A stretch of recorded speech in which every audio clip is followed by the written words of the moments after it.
दोस्तों, ये जो छाई हम बोलते हैं, ब्राउन ब्लैक कलर के जो चट्टे आते हैं चेहरे के ऊपर, वो ऐसे पाया गया शुरू में कि लेडीज जब प्रेग्नेंट होती है तो पहले 3 महीने में वो धीरे धीरे स्टार्ट होता है और फिर पूरा प्रेगनेंसी खत्म होने तक वो चेहरे पे रहता है। बहुत सारे वुमेन्स में डिलीवरी के बाद वो चला जाता है, लेकिन बहुत सारे वुमेन्स में डिलीवरी के बाद भी वो परमानेंट चेहरे पे रह जाता है। लेकिन बाद में ये पाया गया कि अनमेरिड गर्ल्स के चेहरे पे भी ये छाई या वांग, जिसे मराठी में कहते हैं, के चट्टे पाए गए और 100 में से 20% जेंट्स में भी ये पाए गए। तो आप पूछेंगे कि इसकी वजह क्या है? तो दोस्तों, जैसे मच्छर काटने से मलेरिया हुआ, ऐसा कोई फिल इन द ब्लैंक्स जैसा कोई एक वजह इसके लिए नहीं है। साइंस में हम इसे मल्टी फैक्टोरियल, बहुत सारे वजह से, मिक्स्ड वजह से ये होता है। तो जैसे कि सबसे पहला जेनेटिक फैक्टर्स, इंट्रिंसिक फैक्टर हम बोलेंगे कि कुछ लोगों की स्किन सेंसिटिव होती है और वो जेनेटिकली प्रीडिस्पोज होती है। May be it is inherited in the families कि उनको छाई जल्दी से आ जाता है। फिर जैसे कि मैंने बताया,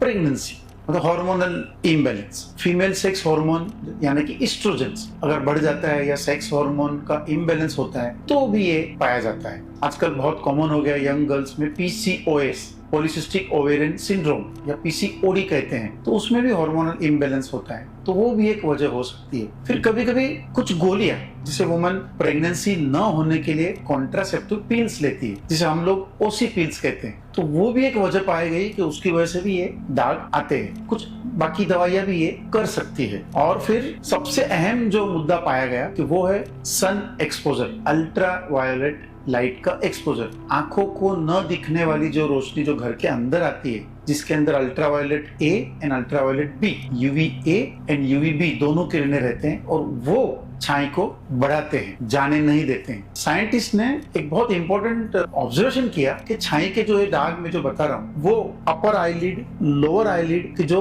सनलाइट से प्रोटेक्ट, सनलाइट यहाँ पे पहुंचती नहीं है। नाक का ये हिस्सा 2 लिप के बीच में, यहाँ चीन के नीचे, वहां पे ये दाग नहीं पाए गए, कभी भी नहीं पाए गए। तो इसका हमें मैसेज क्या मिल रहा है कि सनलाइट और इससे बचेंगे तो इसका वही ट्रीटमेंट भी हो जाए। कभी कभी कुछ लोगों को लीवर का कुछ अगर इश्यू है, लीवर पे सूजन है, लीवर बराबर काम नहीं कर रहा है, तो लीवर ही है कि जो हमारे हार्मोन्स को मेटाबोलाइज करके निकाल देता है। तो अगर वो कमजोर है तो हार्मोन की मात्रा ब्लड में बढ़ जाती है, तो वो भी एक वजह हो सकती है। आइए जानते हैं कि फिर उसके प्रकार क्या है। डिस्ट्रीब्यूशन के हिसाब से हम लोग जैसे कॉमन बोलते हैं सेंट्रोफेशियल, सेंटर ऑफ द फेस यानी फोरहेड, अपर आईलिड के ऊपर, नोज, गाल का हिस्सा, यहाँ पे वो पाए जाते। कभी कभी सिर्फ अपर आईलिड पे या सिर्फ अपर लिप, यहाँ का हिस्सा छोड़ के वहां पाया जाता। सिर्फ मैलार एरिया यानी चिक का एरिया, वहां पे पाया जाता। तो ये डिस्ट्रीब्यूशन के हिसाब से ये प्रकार है। 1 सेंटीमीटर साइज ब्राउन कलर से लेके बड़े बड़े सेंटीमीटर के साइज, और कभी कभी तो एक मास्क के जैसे पूरे चेहरे को कवर कर सकता है, उतने भी साइज में है पैचेस पाए गए हैं। लाइट ब्राउन कलर, फिर मीडियम ब्राउन कलर और फिर एकदम डार्क या ब्लैक कलर के हिसाब से भी हम इसे डिवाइड कर सकते हैं। और हम डर्मेटोलॉजिस्ट साइंटिफिकली, जैसे हिस्टोपैथोलॉजिकली ये कहाँ तक अंदर गया है स्किन के लेयर में, तो सबसे सुपरफिशियल तो हम उसे बोलते हैं एपिडर्मल लाइट ब्राउन कलर। अगर वो कलर थोड़ा नीचे की लेयर में गया है तो मिक्स्ड, और बहुत नीचे चला गया है तो डर्मल बोलते हैं। बट कलर जब बेसमेंट मेम्ब्रेन को छोड़ के स्किन के डीपर लेयर में जाता है तो ब्राउन ब्लैक की जगह पे थोड़ा सा ब्लूइश शेड आता है, तो जो हमें जानकारी देता है कि ये अभी डीप गया है। और ये जो डर्मल पिगमेंटेशन है फिर वो निकालना बहुत मुश्किल होता है। कभी कभी हम dermatologist Wood's lamp dark room में लगा के वो देखते हैं कि वो कितना डीप है। तो ये उसके प्रकार साइंटिफिकली होगी। तो घुमा फिरा के लाइट ब्राउन कलर के चट्टे जो फेस पे आते हैं,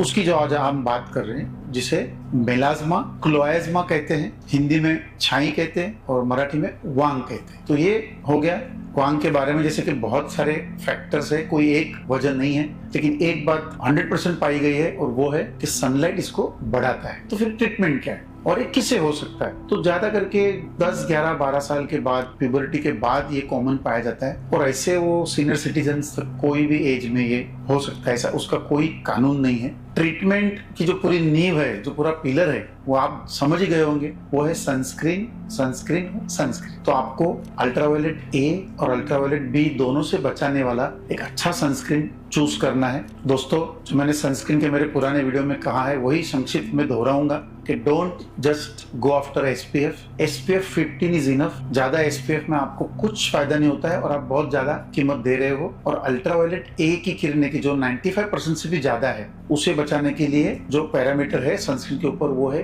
PA1+, PA2+ एंड PA3+। तो PA3+ एंड SPF 15 वाला सनस्क्रीन चूज करिए। अगर आपकी स्किन ड्राई या ऑयली है तो उस प्रकार से एक्वा जेल या सिलिकॉन बेस्ड मैट फिनिश वाला सनस्क्रीन आप चूज करिए। आपका एक फिंगर टिप चने का एक बड़ा दाना उतनी क्वांटिटी में लीजिए, क्योंकि मैंने देखा है बहुत कम क्वांटिटी में लेते हैं। सुबह सुबह टाइम की मर्यादा होती है तो फटाफट लगाते, तो ऐसा नहीं करिए और उसे डिवाइड करिए और फिर पूरे फेस में अच्छे से लगाइए, thick layer up to the neck. Wait for 10, 15, 20 minutes, वो अंदर उतर जाएगा। फिर आप कुछ टाल्कम पाउडर या फाउंडेशन लगा सकते हो या नहीं भी लगा सकते हो।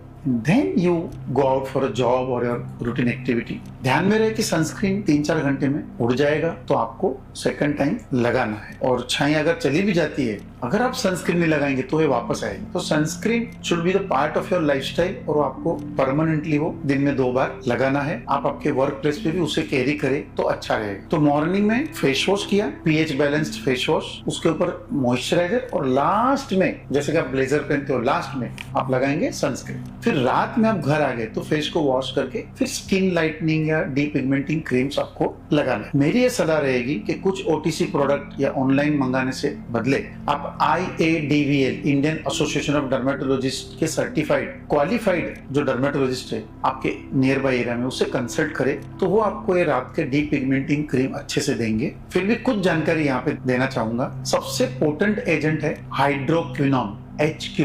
तो 2% हाइड्रोक्विनोन क्रीम अच्छे से आपको थोड़ा सा मतलब इट शुड गो इनसाइड रात को लगाना है। ये बहुत ही स्ट्रॉन्ग एजेंट है, पावरफुल एजेंट है। हमारे स्किन में जो एक कलर बनाने की फैक्ट्री है, इसे हम बोलते हैं मेलानोसाइट्स, और वो कलर बनाते हैं मेलानिन। तो हाइड्रोक्विनोन बराबर वहां पे जाके अटैक करता है, मेलानिन का प्रोडक्शन ही कम कर देता है। खाली वो एक्शन उसका स्लो है, आपको 2 दिन में रिजल्ट नहीं दिखेंगे, 1 से 2 महीना लगेगा, लेकिन आपका ये कलर 100% फेड होना स्टार्ट हो जाता है। 2-3 महीने के ऊपर उसको नहीं लगाना चाहिए। ऐसे ही एक सेकंड एजेंट है जिसे हम बोलते हैं retinoic acid, vitamin A derivative. उसकी एक्शन थोड़ी अलग है, वो स्किन का एक्सफोलिएशन, अपने जो केराटिनोसाइट्स है उसका शेडिंग बढ़ा देता है और उस तरह से अपना पिगमेंट कम करता है। लेकिन वो अगर हम दिन में यूज करें तो हमको वो फोटो सेंसिटिव बना सकता है। तो रेटिनोइक एसिड क्रीम हमेशा रात को ही लगाना है। मैं हमेशा मेरे पेशेंट्स को बोलता हूँ 0.025% क्रीम आप रात को लगाइए, 1 ही घंटा रखिए, क्योंकि वो बहुत सारे पेशेंट्स को कभी कभी तकलीफ दे सकती है। फिर वॉश करिए और फिर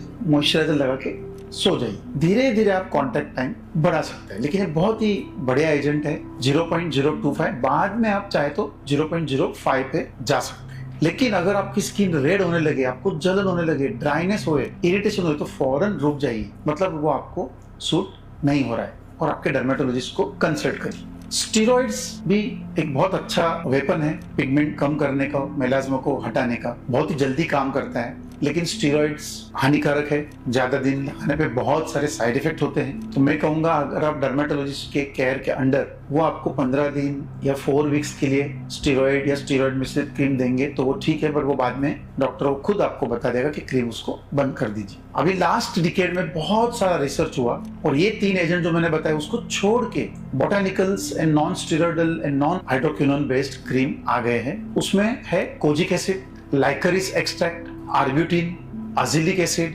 निकोटिनामाइड, ऐसे बहुत सारे एजेंट्स आए हैं। कभी कभी पीलिंग एजेंट्स ग्लाइकोलिक एसिड भी डालते हैं। तो इसके अलग अलग कॉम्बिनेशन है और वो आपको आपका डर्मेटोलॉजिस्ट प्रिस्क्राइब करेगा। विटामिन सी एक बहुत ही स्ट्रॉन्ग एजेंट है कि जो वही मेलानिन का प्रोडक्शन कम कर देती है। तो विटामिन सी खाने में अगर आप लेते हो, विटामिन सी की आजकल गोली आती है, या आप साइट्रस फूड जैसे कि नींबू या आंवला लेते हो, तो वो भी आपको छाई या पिगमेंटेशन कम करने में जरूर मदद करता है। और 15 to 20% के pure vitamin C serum market में उपलब्ध है। तो रात को अच्छे से फेस वॉश करके कुछ ड्रॉप्स लेके आप अच्छे से लगाइए। It's an anti ageing agent also, तो वो एक बहुत अच्छा एजेंट है और सेफ है।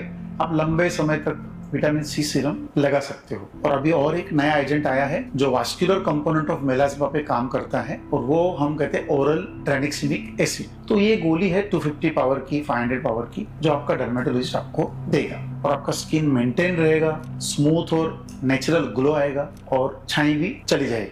प्रोसीजर्स में मैं बताना चाहूंगा कि केमिकल पील्स जो डर्मेटोलॉजिस्ट करते हैं, हम every 15 days chemical peels, glycolic acid peel, salicylic peel, वो भी इसीलिए काफी यूजफुल है। Low fluence Q switch laser अभी आए हैं जो हम मेलाज्मा के ऊपर करते तो वो भी उसे हटाता है। लेकिन आपने प्रोसीजर किया, इसको हटाया, लेकिन बाद में अगर सनस्क्रीन नहीं लगाया तो छाई वापस आने की संभावना है। और कोई एडवर्टाइज्ड क्लिनिक के पीछे जाके ज्यादा पैसा देके कोई ज्यादा लेजर करके इसमें कोई जादू हो जाएगा ऐसा नहीं सोचिए, और आपके डर्मेटोलॉजिस्ट को कंसल्ट करिए। और चेहरे पे आए हुए कोई भी दाग हमेशा मेलाज्मा होना जरूरी नहीं है, कभी कभी वो स्किन की दूसरी बीमारियां भी हो सकती है, जैसे कि लाइकन प्लेनस या लाइकन प्लेनस पिगमेंटोसस, LPP, तो वो आपका डर्मेटोलॉजिस्ट आपको बताएगा। आशा रखता हूँ कि आपको ये जानकारी उपयोगी रहेगी, पसंद